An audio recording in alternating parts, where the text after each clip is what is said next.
In an interview, Berlusconi says he'll step down.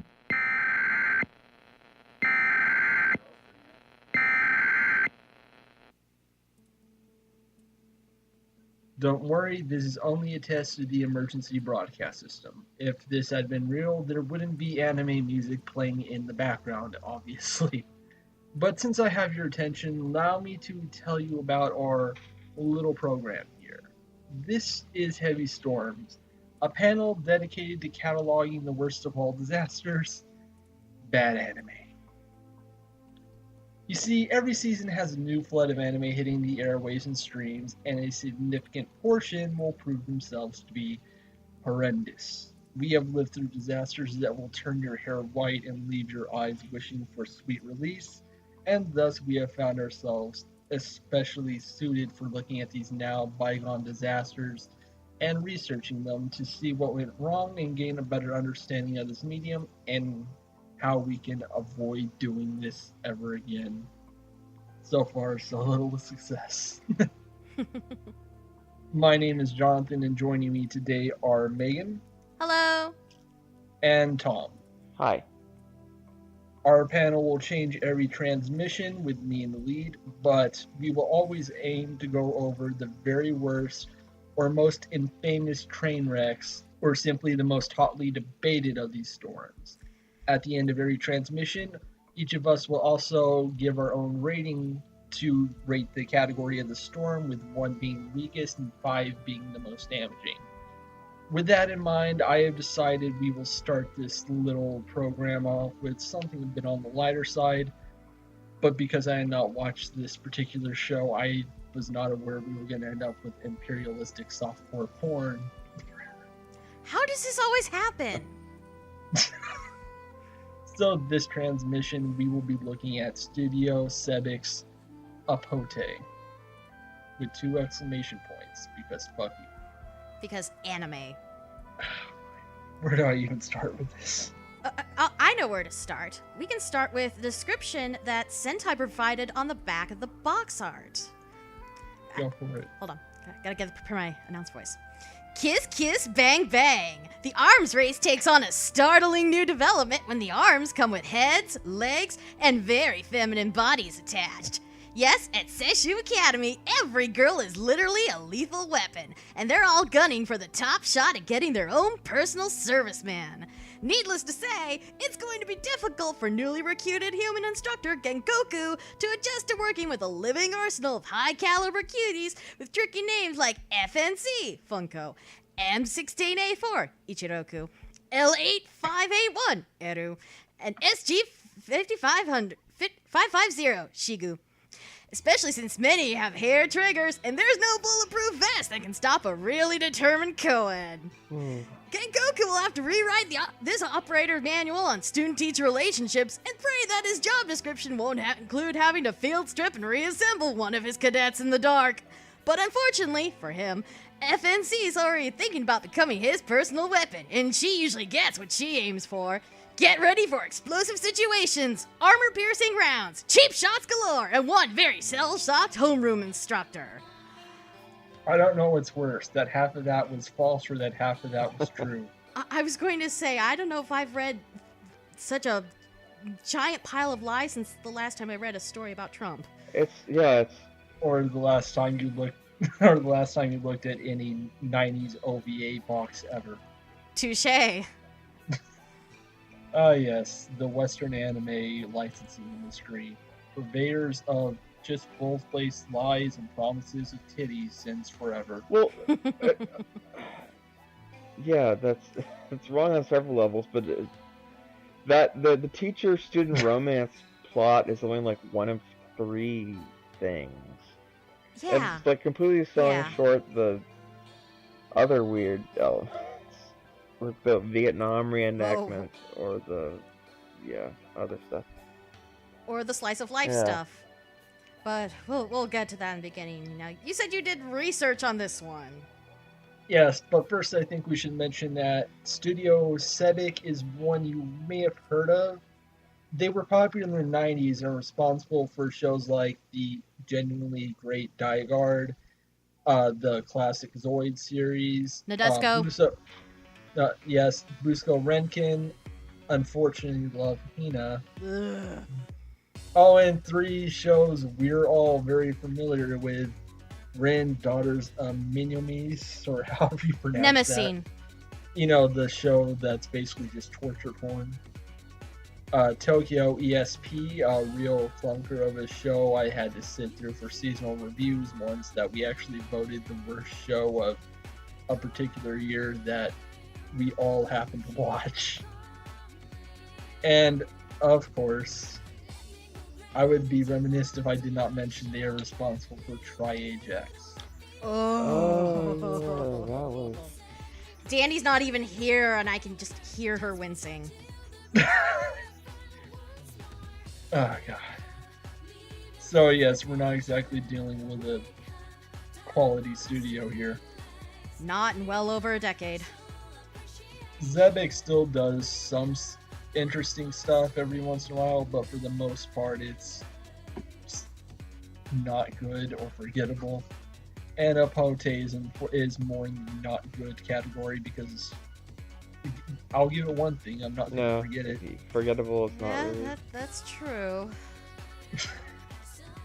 It's based off a manga by a man named Kitsune Kinoji. I hope I'm pronouncing that right.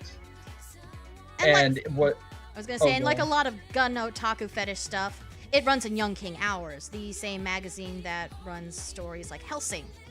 I should also mention the director of the series, Tako Kato, has done a lot of work with this particular studio. He's the director for Busa Renkin, 2 different Zoid series, the Megaman Battle Network and Star Force animes, Rio Rainbow Gate, which I know Tom loves.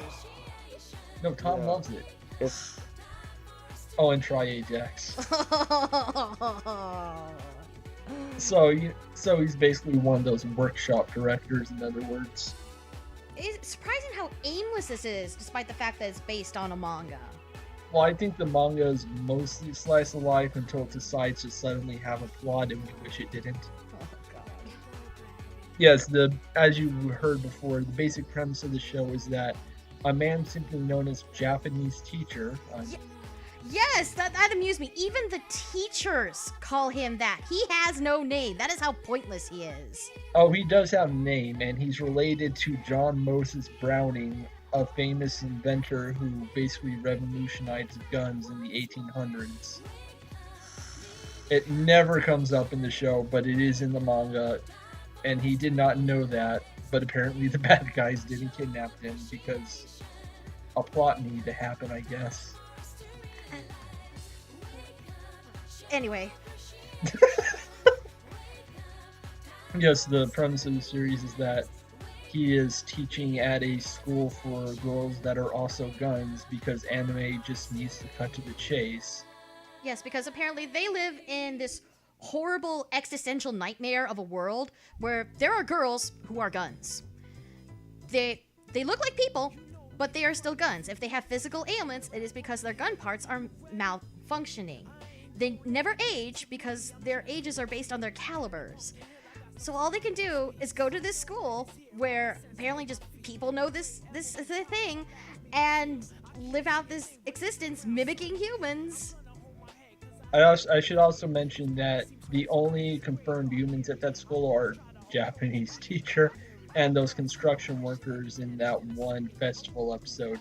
The 2 other guys at the school, the black guy in the suit and the guy who was just the drill sergeant from Full Metal Jacket, are gun people too. So there are gun boys somewhere. Well, they're gun people, but they're like, they don't shoot bullets out of their hands. They hold the guns. Yeah, they manifest guns from the ether. Yeah, they're same model to shoot.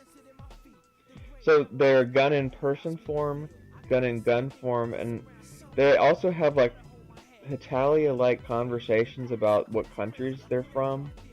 Like, oh, you're from Switzerland. There are mountains there. So they're also the archetypal form of the gun. So like... Yeah, that's something that description also doesn't let on. This show is like half trivia. Watching this, I had the weirdest flashbacks to Miracle Train. What's amazing though is like it did get into a lot of gun trivia, which is like, but like I assume you would know it if you were this into guns that you wanted to see this show. But then the show's like, this is how a gun works, and I'm like, oh, I didn't know this, but I assume someone who would be into this would know that, but I don't know. Yeah. They it's probably do, but they want to hear more about it so they can get sexual stimulation from it.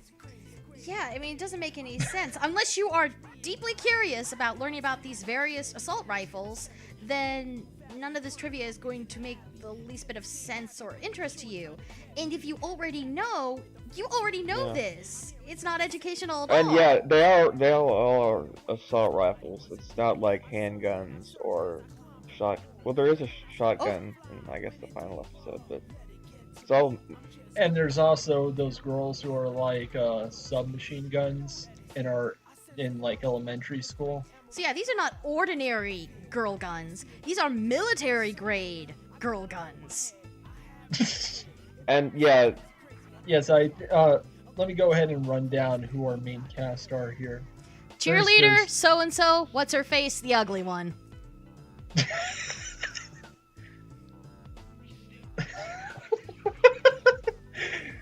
Tell me I'm wrong! More accurate than not.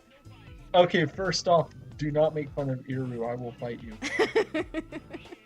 The first one is Funko, our lead, aka the FNC from Belgium, who basically instantly falls in love with the teacher to disturbing lengths, where she talks about orgasming like firing her gun.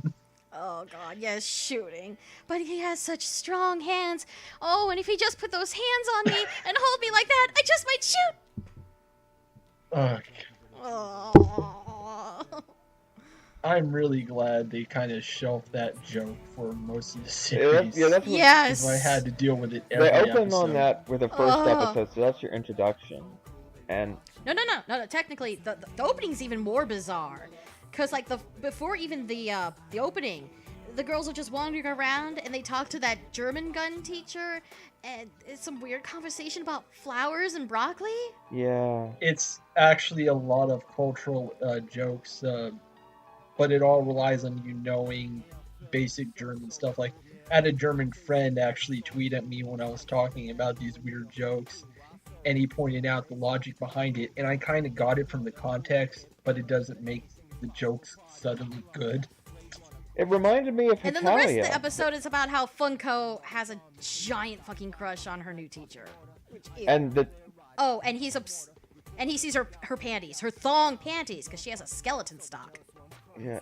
And for the first episode, the teacher has his face in shadow the whole time, which is later like remedied, but like he spends the whole first episode being like a creepy guy in the shadows, like from like certain hentai, you know how they have the creepy guy face, and it's like for self. Yeah, so I mean, it's like it's especially creepy that the first episode. I mean, eventually he has a face, but the first episode he's all self-insert creepy doujinshi guy, and it's really. And then by episode 2, he's yelling at all the gun girls for trying to murder him several times and not doing their homework, and like hits them and throws chalk at them, and then he's suddenly likable. Yeah, the weird thing is like they hide his face, so you think, oh, they're building this up to some grand reveal or something, and when they reveal it, it's like, okay, he's actually kind of an ugly character design, but very plain. So it's like, that's it. They were probably just doing whatever the manga did at first before it realized what it wanted to do, which is stupid. Because apparently they combined a lot of episodes and chapters from the manga and added an extra thing and just completely didn't get to the interesting stuff with Redfield High School, the evil gun girls from the last 2 episodes. Oh, good God. Those were the best. Although that would actually go a long way to explaining why this show is so unfocused, if they're just basically cherry-picking bits and pieces of the manga. Yeah, there was obviously not enough made for them to do something substantial with it, but I don't think it would have helped much if there was, because it's terrible. Yeah, there were only 10 episodes, which was good, but obviously there was more content. They would have gone for the usual 12, I imagine. Okay, so we've gone over Funko and Japanese teacher. Who else? Next is Ichiroku, who I despise, who is an American M16A4, and is also a classist, constantly tries to sexually assault Iru, is stupid, and I hate her. She's the one with the orange in her hair, right? The stereotypical American. Oh god, and this is actually something I did find out, thanks TV Tropes. The reason she has an orange in her hair, that's the first thing the manga author associates with America. Which, at least it's not a cheeseburger, but still? I wish she ate a cheeseburger every episode. It's just weird because it's like an orange slice. I mean, obviously not a real one, but it's like a weird hair beret, and it's like, okay. Oh, and also she's like an idol, model, popular girl. Yeah, though kind of by accident, because she's the M16, like, she is by default the most popular gun in the cast, because pretty much everyone loves the M16 at this point. It is a classic of murder weapons. So automatically she gets to be basically the idol of the school and is seen as the leader, even though she doesn't want to be. But she's also a terrible person, and I'll get to that later. The next is Sig, who I was one of the two main cast members that I actually kind of liked. She is a Swiss SIG SG 550 and does a lot of sniping stuff, and her personality trait is mainly she's a genius, and also she's really gay. Although the gayness just kind of comes out of the blue in the second half. Oh yeah, it kind of makes sense for their character, because there need to be one kind of strange thing when so they picked is obsessively gay about one girl. It's obsessively gay about Funko, specifically. Which is weird. Because Funko is just so incredibly boring. Yes. She also needs to be, you also need to go walk around her with a spray bottle, and every time she has a sexual thought, you spray her with it and tell her no, bad. I love my notes. And this is then why you need to bring notes. And then there's your favorite, Eru. I will defend her. You can have the dumb Moe baby.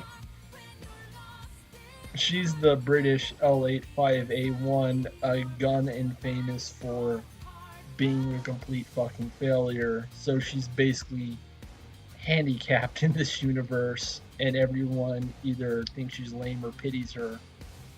And she basically spends the entire series just doing stuff in the background and wanting to be left alone while terrible things happen to her because her friends are terrible, and why does she hang out with them?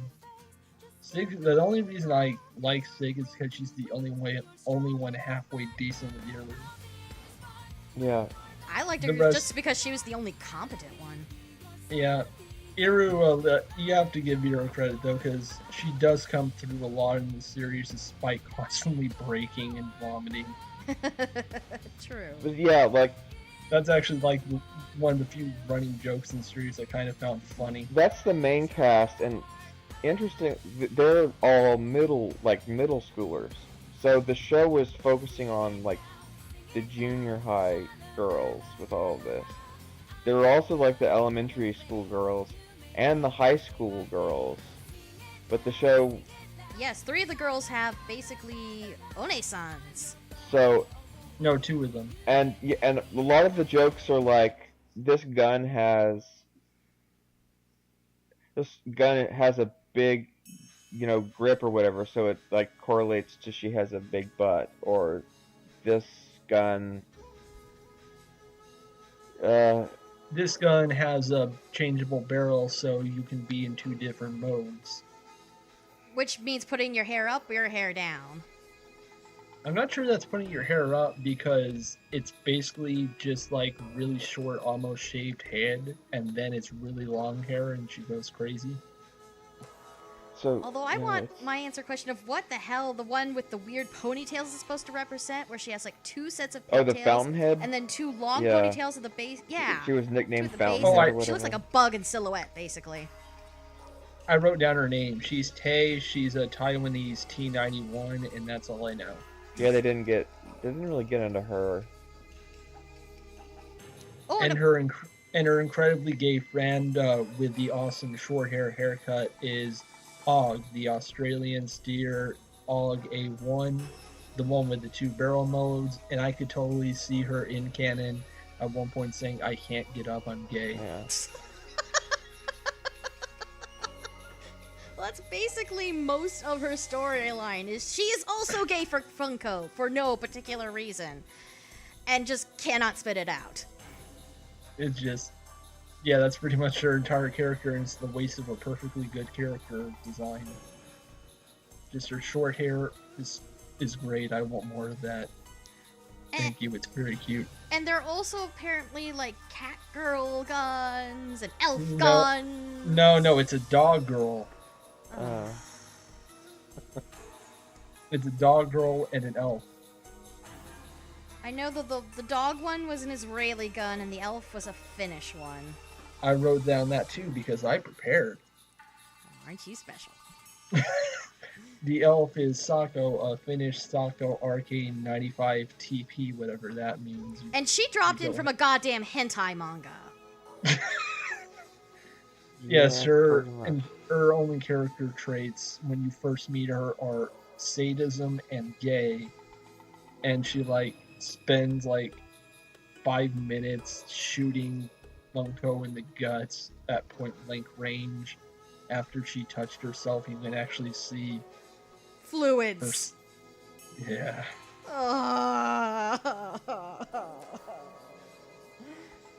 I remember when I watched Icky Tozen and I was like barely paying attention to it because I just wanted to get it over with because it was terrible and boring. And then I suddenly heard moans in one episode. I was like, what? And I went back, and apparently they snuck in a scene that wasn't even in the manga where one character does his thing to another character. And I ended up stuck on that scene for 30 minutes because I was amazed that actually happened. And that has now finally been topped. Wow. Yeah. Congratulations, Upotte. I will defend the dog roll gun though. That's a Gallo, is that how you pronounce it? The Israeli Gallo AR. Her entire character trait is that she is exactly like a dog, and she just wants to play and get pets, and that's about it. Pretty much everything she does in the show is just be a dog, Yep. run around, have fun, get head pats.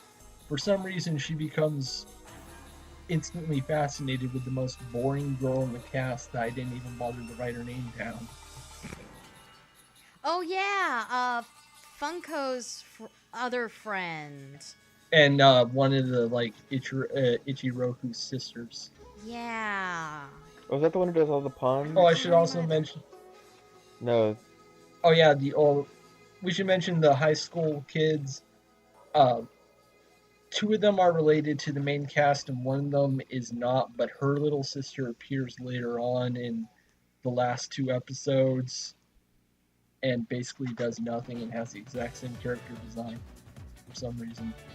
Yeah, because Sig has an older sister, Ichiroku has an older sister.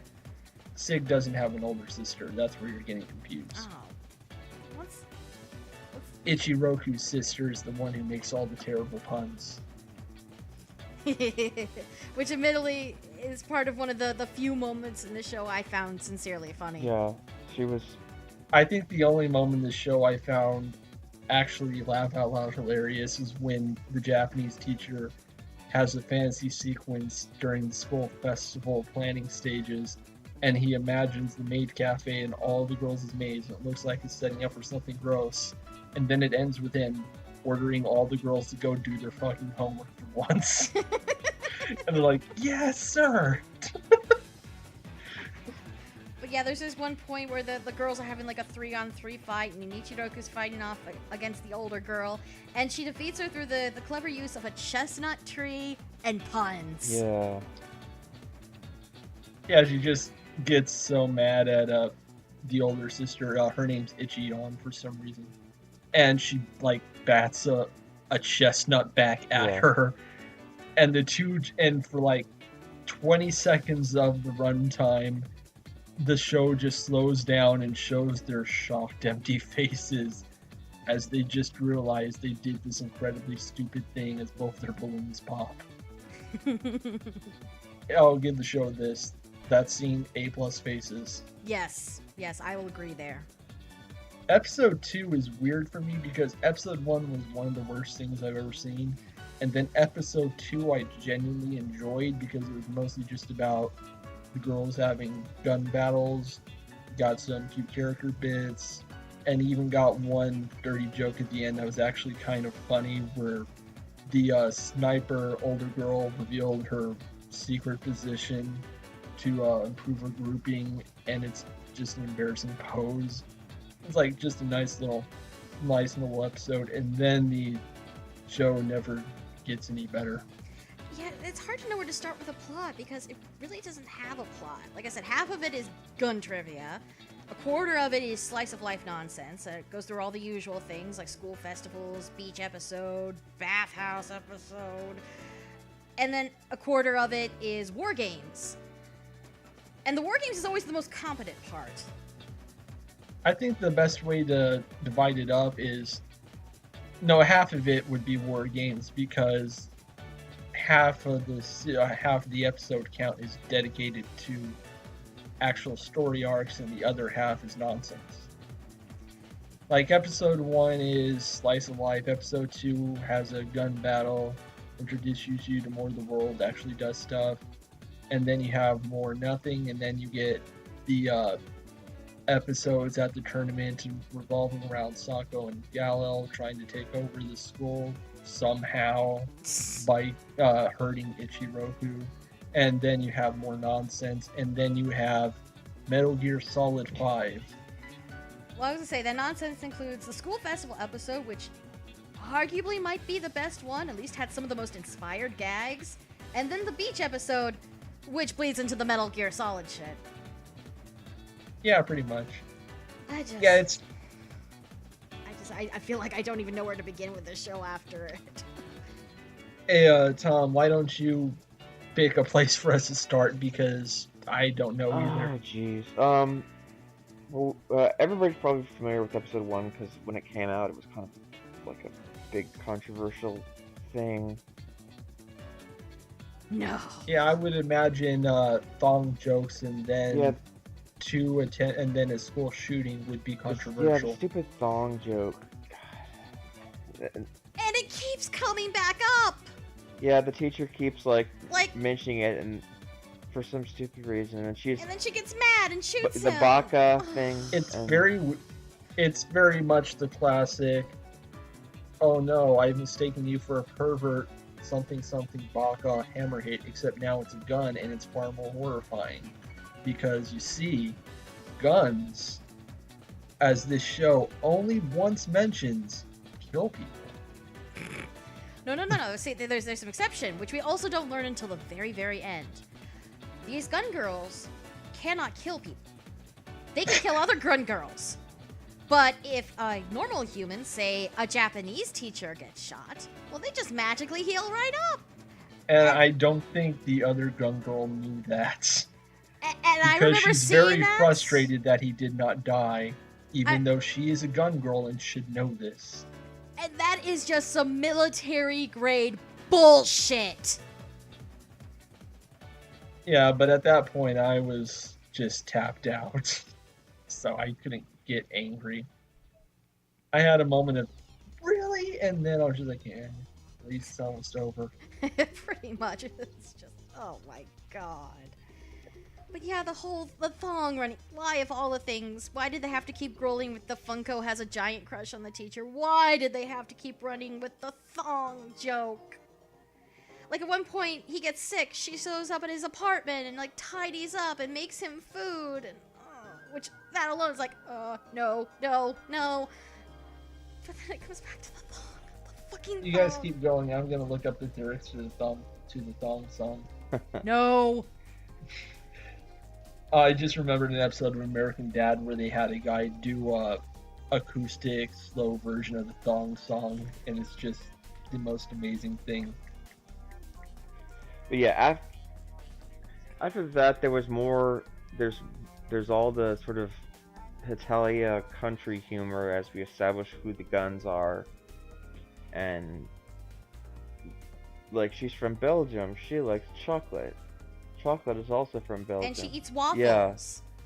Good news, everyone. I'm apparently Belgian. And And this is also another thing that threw me for a loop. It's like, but they're guns. Why do they need to eat people food? Shouldn't they eat bullets? Why do there's too many questions. There's too many questions. It's addressed. Do you remember why Ichiroku started to jam in the tournament? Yes, because someone put chili pepper in her chicken nuggets, and it's like her gunpowder, and it got jammed. yeah, my gosh. Ugh. So yeah, Apparently, they just convert food into gun part food stuff. Which, again, just too many questions. Nobody thought through this universe at all. No one. Well, of course, nobody thought through because apparently this was originally supposed to just be a gag manga, but then they remembered, oh yeah, I have guns in this. There should be shooting something back. I can definitely see that. That's where it kind of segues into the first kind of competitive, kind of like a paintball thing in the school. So they're like they're shooting each other around the school, which only in Japan kind of thing.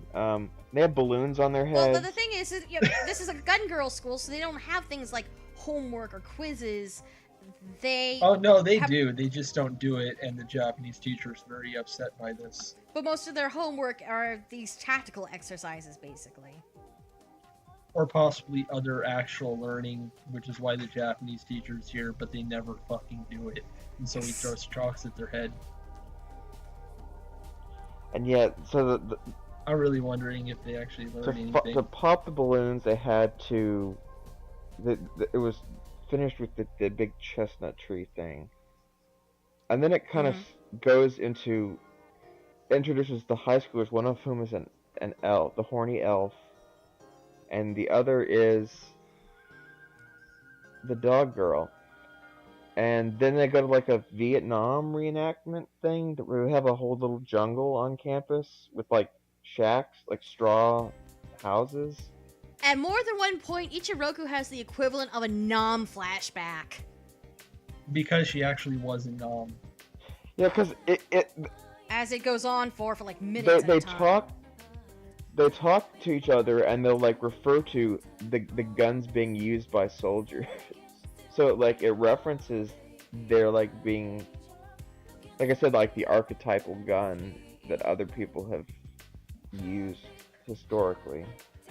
Yeah, in this case, Ichiroku is mad because of her past of being considered a dud weapon in the Vietnam War, and she hates AKs, which Sako and Gali are based off of, and thus her hatred, while the other two are just want to take over the school and do not care at all. And it's also the entire character conflict of that entire arc, because Ichiroku hates Iru because she's putting on a mixture of egotism and her own self-loathing of her own weakness causes her to treat Iru even worse. And for some reason the horny elf girl has it in for Funko. Everybody's just obsessed with Funko because I guess that's the author's favorite gun, I would just have to assume. Because there's not like any plot reason for her to be the main character. Especially since they mention offhandedly she's kind of rare. But yeah, it is a very weird scene where she like, you can shoot the gun girls and it doesn't seem to hurt them or anything, it just knocks them over, but like while she's been shot, the elf girl keeps like repeatedly shooting Funko while she's on the ground, and there's not like any blood or anything. It was just kind of this bizarrely sadistic.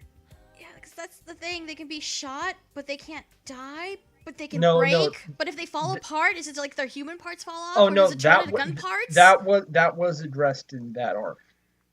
It's addressed only in one blink and you'll miss it line, but basically they say they're not using live rounds or something. So yeah, it's not quite like blanks, but basically they're using rounds that aren't lethal to them, but hurt like hell. Yeah, but my So, yeah, it was consciousness. addressed. Oh, and you We forgot, covered their before ass. all this happened, there was basically one episode that's dedicated to bath time, and that's where it's basically just an excuse for Ichiroku to grope. So oh wait, Yeah. there are 2 bathhouse episodes then. Yes, because there's one at school, and then there's one At the beach, because the beach episode is also a hot springs episode. And both times Iru has to deal with Ichiroku being awful. Okay, because I thought. Because of course she's the big boob character who is there just to be groped, and everyone's like, oh look how big your boobies have gotten. And Iru just wants to be left alone and take a bath. She doesn't want any of this. When they do it at the hotel, I mean, all the other girls are there. and Yeah. they just Okay. I was thinking stare like there were constantly. 2, because episode 3 is called Wash.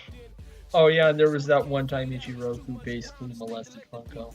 Oh god. Oh, why did you remind me?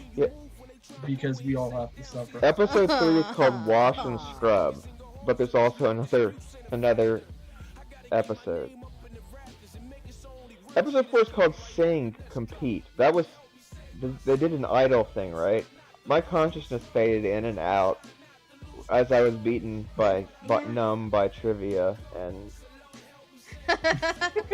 Well, Oh yeah, remember like half an episode info dump on why Iru is the most perfect Yeah, piece it's of like garbage that ever England existed. had their own guns, but like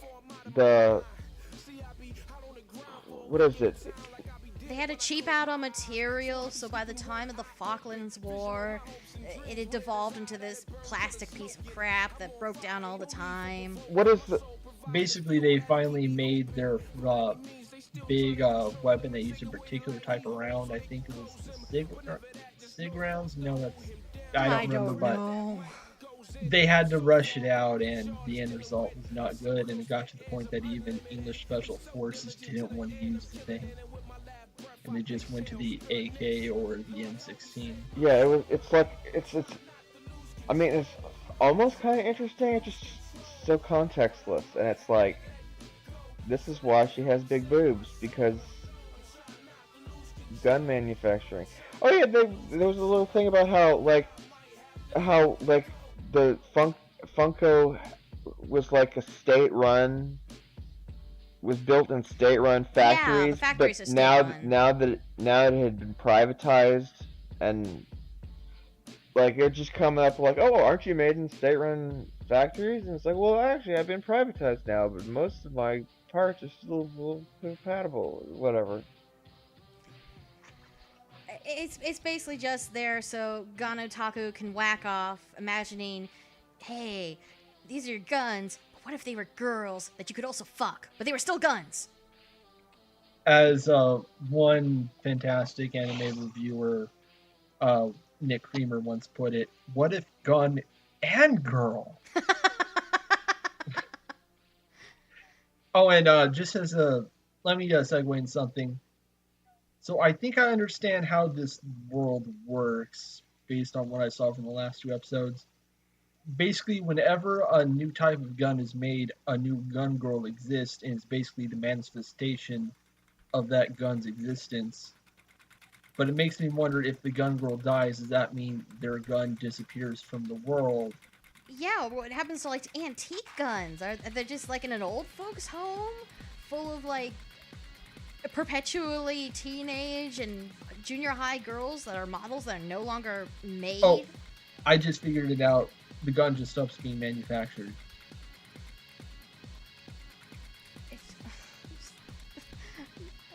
Then again, I'm probably putting more thought into this than the guy who made it is. Yes, you It's are. like every time I would start dealing with those questions, I thought, oh, this is just stupid. I don't need to think about all these metaphysical implications. But then something would happen in the next episode that like hints at a whole cosmology of this, and then it like brings up the questions.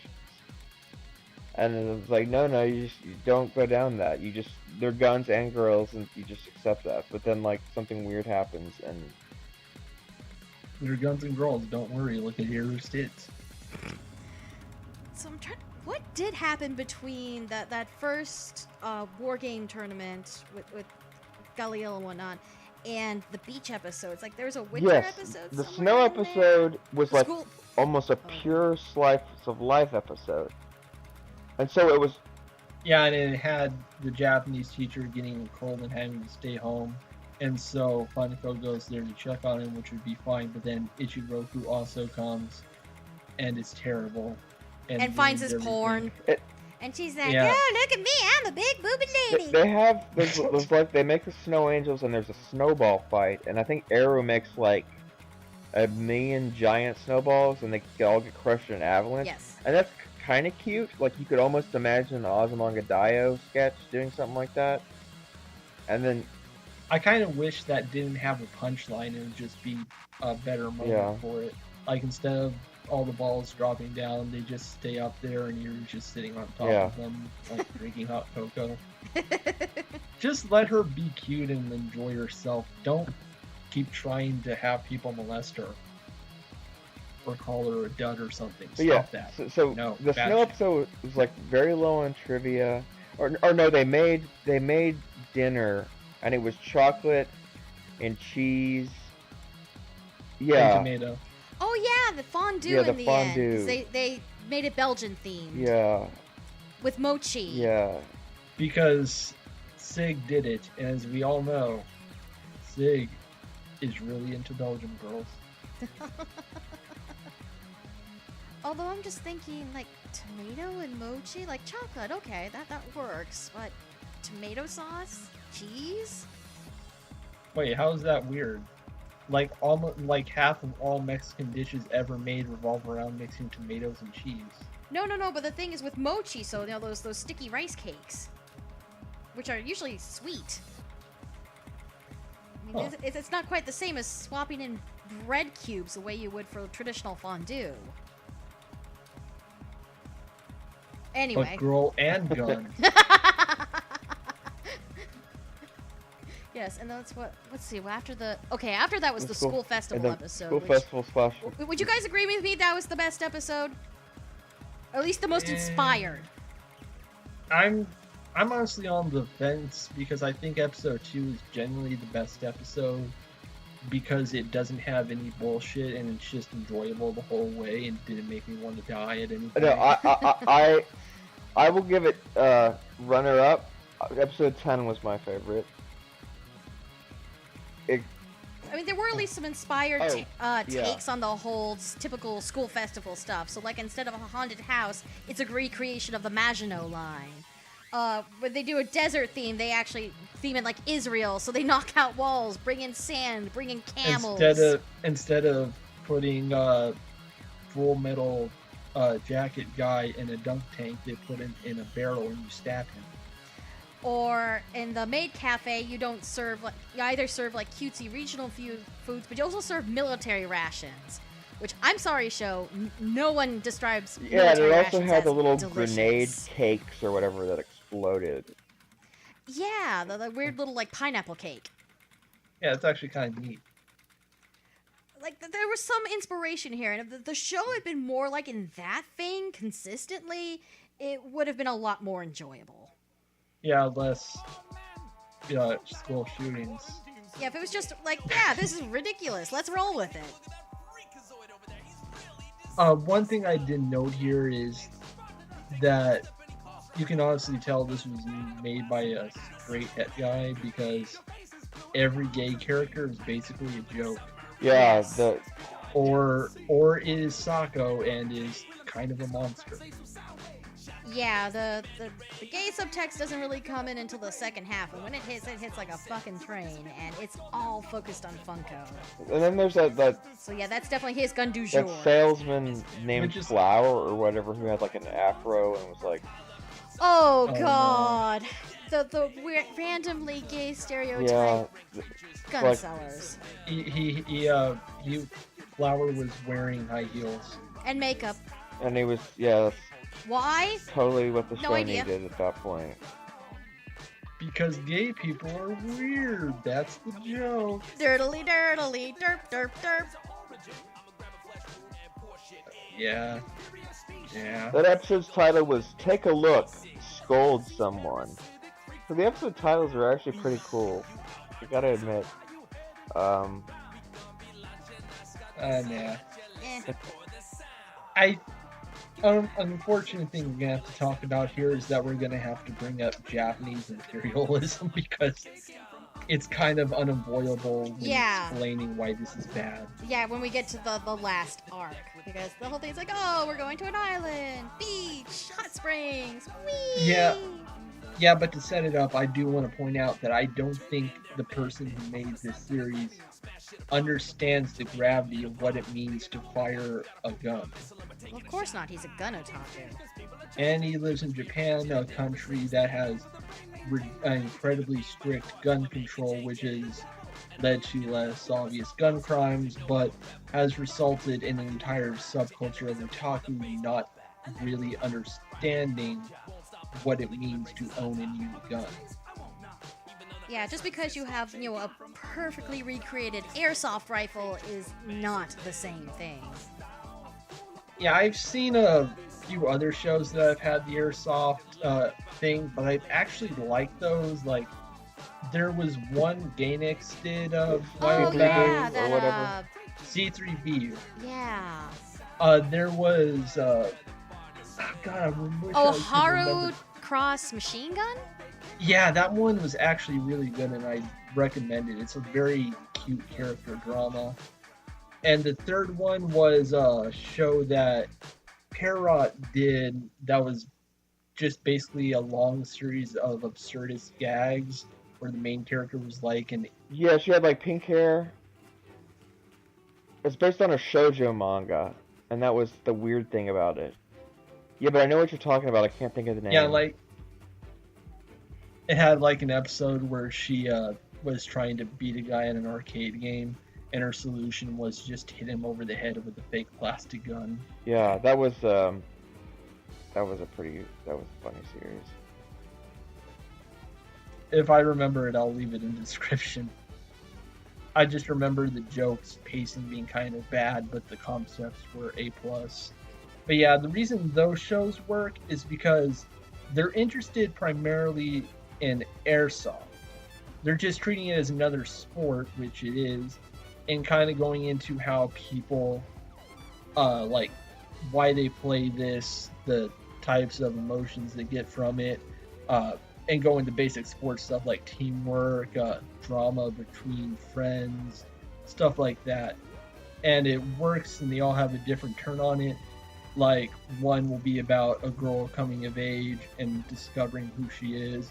Another is about one girl who's never been able to get close with other people, finally doing that with two other people she's come really close to. And the third one does it by being as ridiculously stupid as possible in a massive subversion of every expected like sports manga trope you can imagine. But then you have this. Yes, which and is the reason we're bringing this up in regards to the beach episode is like just when you think it's kind of ratcheting down that all of a sudden, goddamn terrorism. It's murder.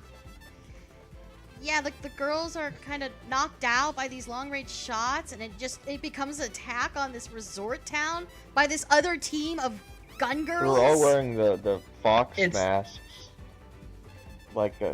It's never addressed in the show, but in the manga, they're from another high school of gun girls. And from what I've read, most of them are Russian-made. So you have, like, the Russian shotgun girl and stuff like that. And I can't really find out much more, but I think you can figure out the rest from just their appearance in this anime. They hate the other gun girls because reason, and so No. they The reason decide... is because they're not acting like proper gun girls because you are guns. Therefore, your purpose in the world is to fight. So you should just go around fighting people all the time. And so the last 2 episodes are just a giant firefight.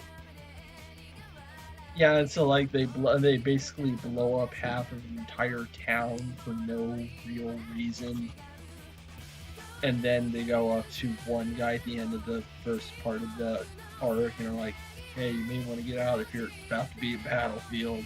And the guy's just like, "What's going on?" Yeah, they blow up the bus. Which is a perfect representation of the audience at that point.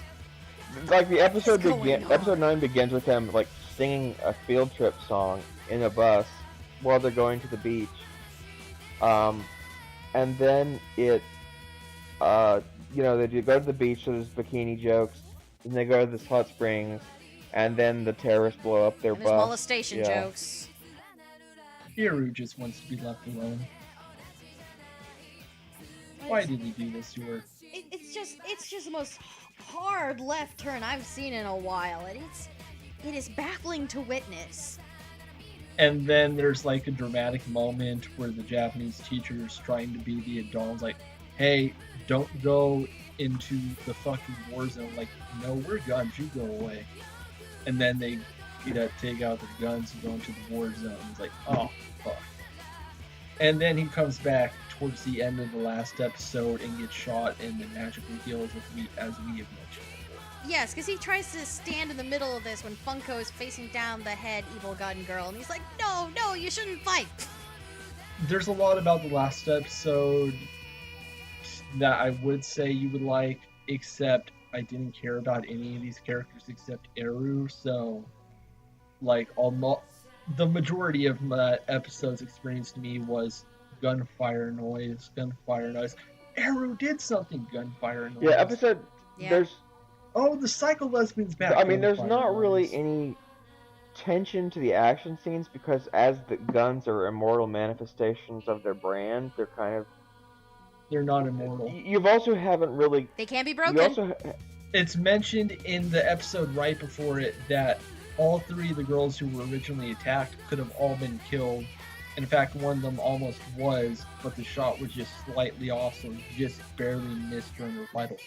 But even if they could be killed, you haven't really gotten close to the character, so you're not like you super Right, care. they're so shallow. It's like, so But what? I enjoyed You're just supposed to care because cute girl. with I gun. enjoyed it because it was fairly ridiculous. Like you had Eru going into that weird curl up position to hold her gun to get some shots.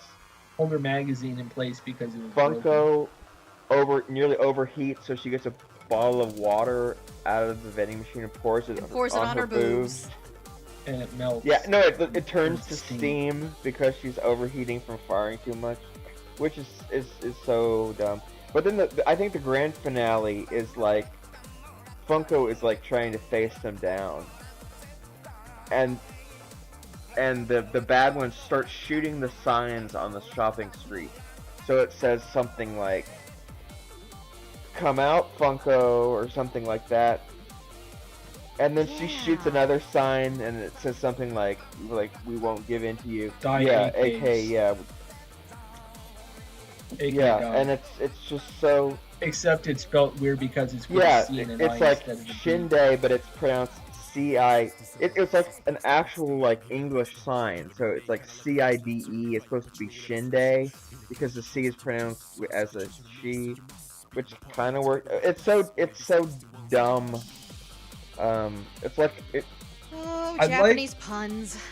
I like that the ending of that episode basically implies that they want to make Outer Haven and genocide all the peoples. It's just Yeah.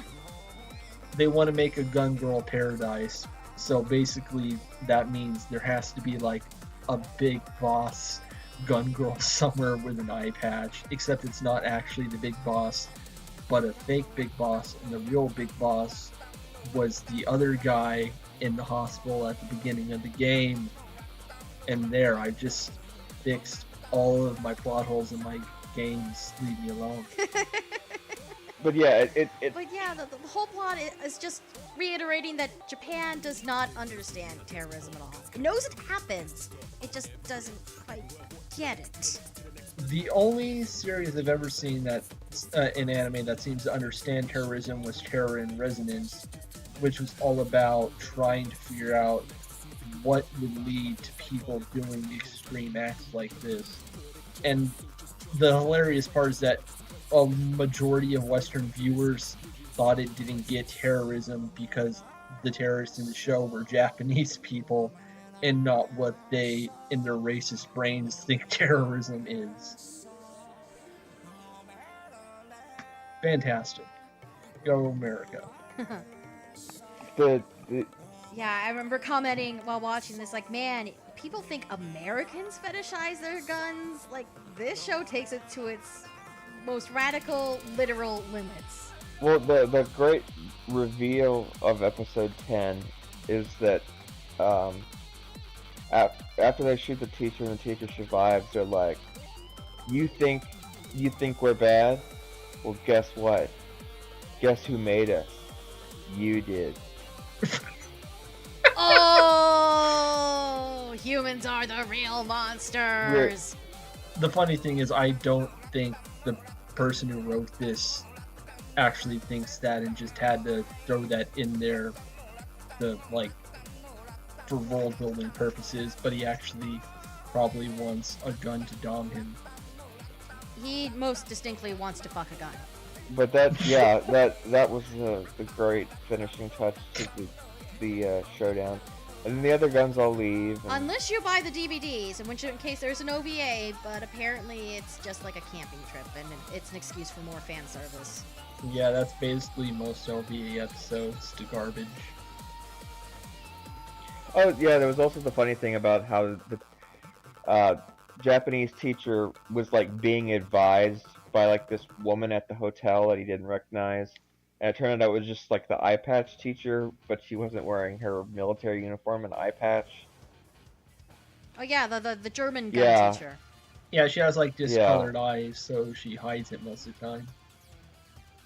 So yeah, I kind of. But yeah, that. But here's why episodes 9 and 10 were the worst ones. Gally got shot and didn't get to do anything in episode 10, and that is bad. Yeah, but listen, I like the dog girl. Just let me have it. Yeah, it's a weird. She's so stupid, guys. Everything she does is so stupid, except calling Sako to come in as reinforcements. Everything she does is stupid.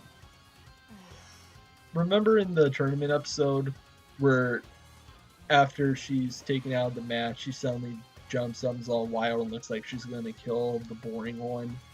And then at the end of it, when the match is called off, she's just suddenly friendly. Yep. And it's like, hi, I'm Gally.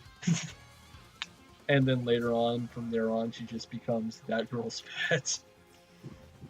Yes, I remember that. Try not to. That's with most things in the show. That is the type of stupidity I am okay with.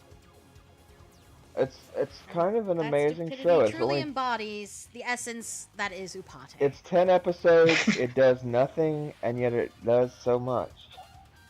So many genres are attempted.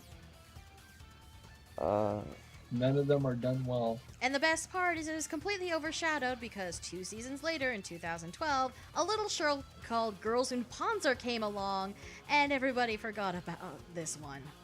Thank God. Is that the one about girls driving tanks? Yes. That one's apparently really good.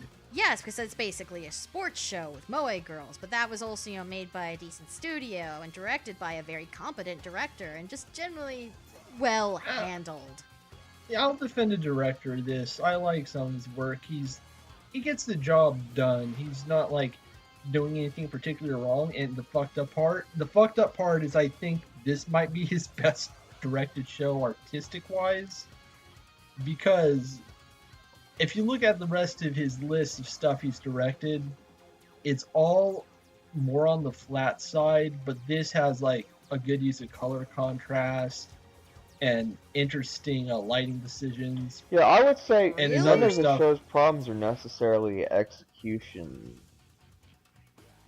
wise. Yeah, it's the problem is the material. You could give this to Ikuhara or whatever, and there's only so much you can take this. Oh my god.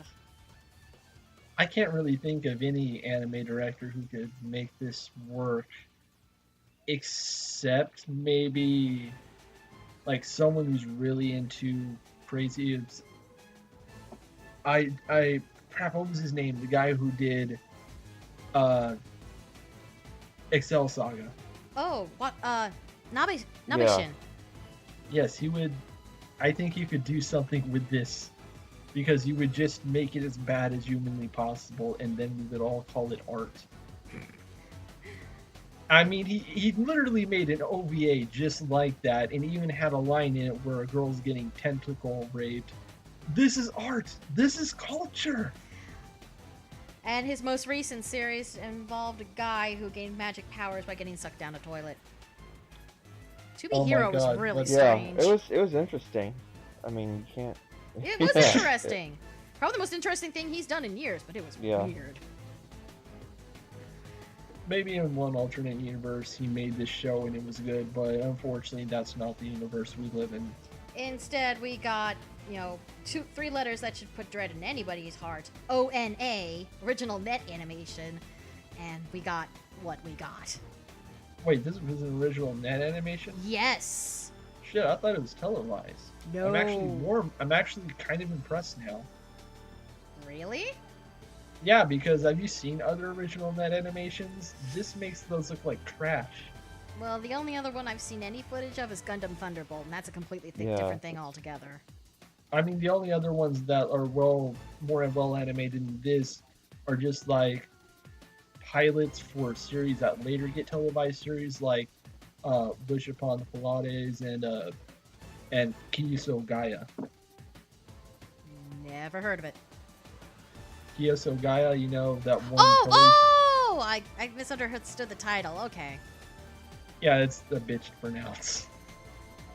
But yeah, that show started out as an original net animation, I think, and that's basically what episode 0 was. Just that episode, and that's why so many things that happen in it don't seem to add up with the rest of the series, like that kiss at the end, which is really creepy in the context of the rest of the show. Yeah, unless you guys have anything else to add, I think we're ready for final thoughts. I think we just need to talk about Japanese imperialism at this point, because I think it's going to be a topic that comes up a lot in this series, and we just need to explain it now. Take the floor. Yeah, I'm noticing an increasing trend of really right-winged writers making material like it's anime, like Gate, for example. Oh! It is actual genuine propaganda Yes. that was apparently funded by the Security Defense Force of Japan, Yes, and used in promotional materials. and somehow it's actually worse than the original material in some way. Like that one character who was the girl in the army. I forget her name. other I than she was forget the too, girl but in I the know who army. you're talking about. Yeah, sure. If you notice in the anime, her design's very traditional anime feminine. In the original books, she was like muscular and didn't take shit and actually looked intimidating. Oh, Vasquez type then. Yeah, more along the lines of that. Like, the anime really mode up everything and just made it all kind of worse. I've had my share on my issues with Gate, so. And then, of course, there's the irregular Magical High School, which is basically an endless parade of Ayn Rand was awesome, wasn't she? Wanking noise. No, occasionally you vary it up with, oh, the Chinese suck. Oh yeah, that's that. I'll explain that in a moment. But like the 4th episode of the anime has like a 10-minute long speech about why everything bad that happens to poor people is their fault. Oh yeah, and then of course the novels also have a scene that basically rewrites history so an infamous war crime Japan committed on China in Nanking is suddenly reversed with China doing it to Japan. You gotta be fucking joking. No, that happened, and that's kind of a... And denial of that event is kind of a common thing in, like, really right-wing Japanese circles. Right. There's this growing trend, especially among, like, gun otaku, for a return to Japanese military might, and if you know anything about history, that means in our lifetime we're probably going to have someone having a land war in Russia. Yeah, that there are too many people, including their goddamn prime minister, who want to return to the glory days of Nippon. Even the emperor's like, whoa guys, can we not do this again? Like, you remember World War II, right? Yeah, I remember reading into this a little, doing my research for that Gate article, and yeah, it's divided between the gun otaku as well as the armchair right-wing nut jobs on 2chan. Yeah, it's a very similar situation to here in America with the resurgence of the Nazi Party. Yeah, no. And unfortunately, this is... I hadn't made that connection, but it's so obvious in retrospect that the chans have been kind of unfortunate kind of thing. 4chan ruins everything. The guy who made 2chan now owns 4chan. Yeah, I'd heard about that. So yeah, unfortunately, this is something that we're going to have to keep addressing in future episodes because so much bad anime these days seems to be bad because of their unbelievably disgusting inhuman politics. And I mean inhumanly disgusting, very, very sincerely. Like Mahoka, I could not even get past the 4th episode to hate watch it because I was so fucking disgusted with what it had to say. And unfortunately, this is just going to keep coming up. Though you should be happy there are some shows coming out that also kind of shit on this idea, like Outbreak Company, which you should watch, which is all about doing a criticism of Japanese cultural imperialism in a really clever way that makes you think it's going to be a dumb titty show, and then ends up being a meditation on xenophobia, classic inequality, and all of that fun stuff. I enjoyed that show. That was from the same author as Chika and like Scrap Princess, I think. So, but that, yeah. I actually reviewed that show, so for a fandom post. So yeah, I watched all that one. That was good. Oh, remember that one guy who kept suggesting the school swimsuit? Yes. And that face reaction. No, that all around that was pretty good. Like, those novels haven't been picked up, have they? Maybe eventually. Since we're kind of getting a whole bunch of light novels now, but yeah, that was. But coming back to the original. Coming back to the original topic. So does Upotte have anything to do beyond the glorification of gun culture and military might, or did you have something more specific in mind? It has a very disturbing undercurrent of nationalism in it. It's really fascinated with what all the different differences between the countries the guns come from, their culture, but more importantly, their military conquest. And it says a lot about a show when it brings up the Vietnam War just so they can and make it somehow about American guns versus Russian guns. And not anything else. Yeah, so effectively we're looking at the work of someone who I don't think is an imperialist, but has the leanings of one.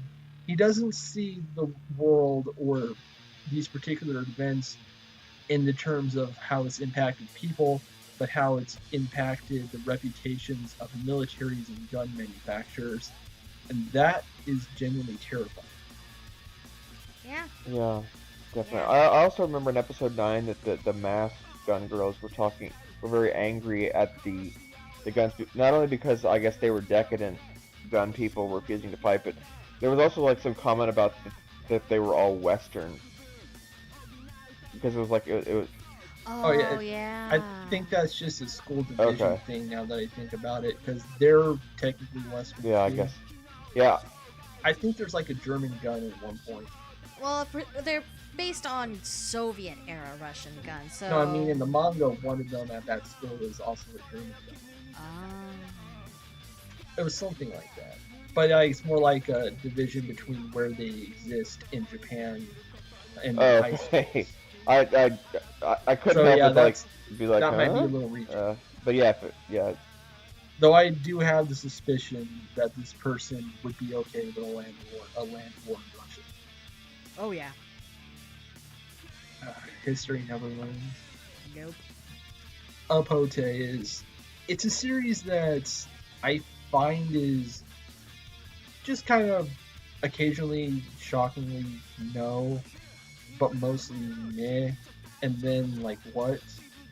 But the more I dig into it, the more disgusting it becomes to me. And I genuinely worry about the type of people who like this sort of thing. Yeah. So, what warning level would you rate it at? You guys go first because I need to mull on this a moment. Most of the criticisms you brought up are ones I have too, although I found it just more baffling than infuriating. Most of the time it bored me stiff, and then there were just moments that would just throw me for an existential loop. People who gave this up at the first episode have no idea how bad this show truly is, and how inane at the same time. So if I had to put it at a warning level, I think I'd put it around a 2. So that's on the low end. Yeah. Yeah, that's fair, because there's a lot of bad anime out there, so you gotta save your fives for when you need them. Absolutely. What about you, Tom? That sounds about right for me as well. Mostly I was just kind of glazed over at Stupefaction with a lot of gun trivia about bullet sizes and what the particular term is for like a bullet size that my brain is still glazed over about. But yeah, it's trivia, and then a thong joke, and then trivia, and then they're eating chocolate because Belgium. It's more like mundane than grotesque, so 2 sounds about right for me as well. Alright, and I guess I'll go with 2 as well. I was leaning 3 because of the disgusting politics of this, but it's not that often it comes up, and there are things I can say I genuinely like about the show. A few funny characters, a few good ideas, and the trivia was interesting, I'll give it that. So yeah, I actually think it's kind of nice looking, except the weird white blush marks. That was strange. Yeah. See, I was just disturbed by the fact that none of the girls had noses. No noses. Not It's even anime. not It's even anime. the tiniest bump. Like, even by Moe Blob standards. It's kind of off-putting. That didn't bug me because I'm seeing that more often these days. It's really common with like gag manga stuff because you don't need a lot of detail for characters that are going to exist mostly for jokes. Yeah, that makes sense. I just maintain this show would have been a lot better had they brought in Kenichi Sonoda. He would have been totally down with the gun trivia, and plus then the girls would have had noses and would have actually been appealing looking, and the show might not have sucked. Though there'd be a lot more lowly fan service. So I think this was the better option. Because, I mean, this still isn't good, but, you know, there's no lowly fan service. So, yeah. Upotte, we each give it a 2 on the rank. It's far from one of the worst things any of us have ever seen, but we see a lot of trash. But it's definitely not something you should watch, even if you're curious to how bad it is. If you want a good, so bad, you need to watch it show, don't worry, we'll be bound to have a few up here. Just off the top of my head, though, you may want to check out Miracle Train as soon as you possibly can. That one is just... That was special. Yeah. But now we need to decide what gets watched next.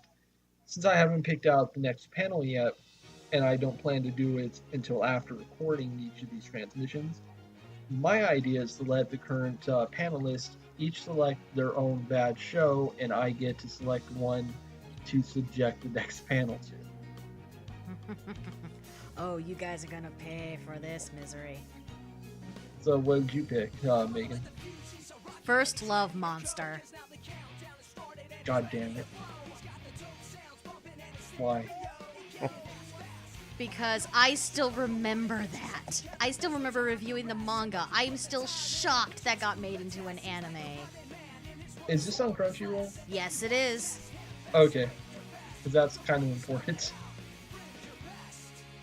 Could you explain to the audience just what exactly this is? First Love Monster is based on a shoujo series about a very sheltered 15-year-old girl who moves out of her family's home for the first time, gets saved by this tall Bishonen guy who turns out to be 10 years old, and she falls in love with him. And the series is all about their romance and the various other people living in her complex who are also in relationships with huge age gaps, and it's incredibly uncomfortable. I'm just glad this isn't Super Lovers. Yet. No, seriously, I will not accept any nomination for Super Lovers because I refuse to subject people to child porn. I'm being serious about this. The first episode ended with the older guy kissing the literal child boy. No. I draw my line there. What about Okay, Tom, you? I was thinking, a town where you live. A town Yes. where you live?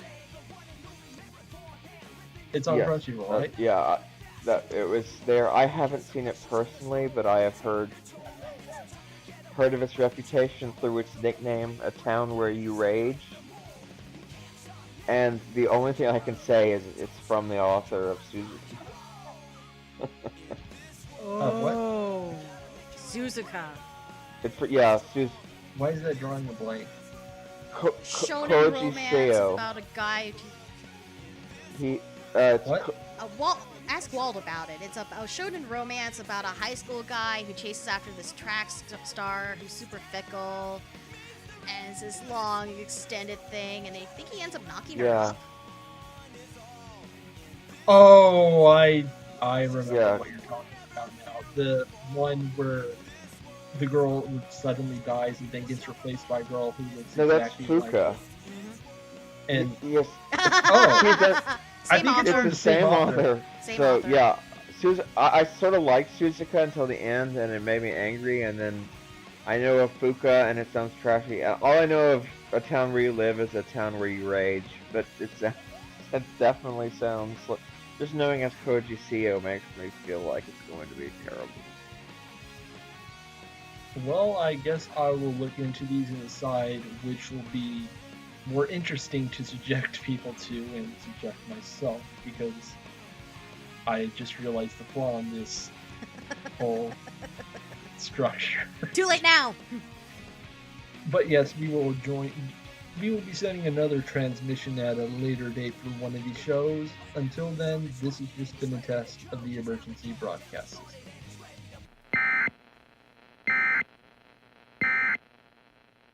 Mike Rowe went to a real Ford dealership service department.